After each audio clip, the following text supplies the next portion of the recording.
আসসালামু আলাইকুম সুপ্রিয় দর্শক, সবার কী অবস্থা? হাজির হয়ে গেলাম দীপ্ত টিভি নিবেদিত দেনা পাওনা নাটকের 297তম পর্বে কী সব ঘটতে চলেছে তার অগ্রিম আপডেট নিয়ে।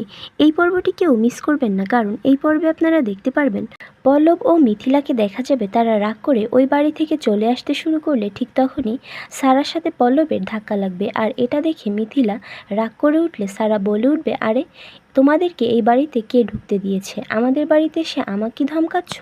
তখন মিথিলা তার ননদের শ্বশুরবাড়িতে আসার অধিকার দেখালে সারা বলে উঠবে, ননদের শ্বশুরবাড়ি মানে?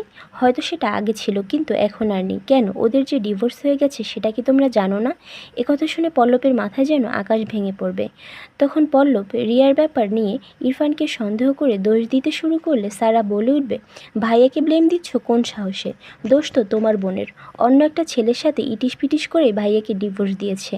বোনের নামে এমন আজেবাজে কথা শুনতে না পেরে পল্লবকে দেখা যাবে সে রাগে জিদে হাতের কাছে থাকা একটা গ্লাস নিয়ে মাটিতে ছুঁড়ে মারবে। এটা দেখে সারাকে দেখা যাবে সে পল্লবের উপর অনেক বেশি ক্ষেপে যাবে এবং পল্লবকে ফাঁসানোর জন্য নিজের শরীরে নিজেই আঘাত করবে, ঘরের জিনিসপত্র ভাঙচুর করবে এবং সাথে সাথে পুলিশকে খবর দিয়ে ডেকে নিয়ে আসবে।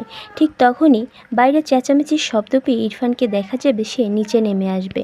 পুলিশ আসা মাত্রই সারাকে দেখা যাবে সে পুলিশকে বলবে, এই গুন্ডাটা আমার কপাল কেটে দিয়েছে, আমার পুরো বাসা ভাঙচুর করছে, ইভেন আমাদের বাসার সবাইকে মেরে ফেলার থ্রেট দিচ্ছে, আপনি প্লিজ ওকে এখনই থানায় নিয়ে যান।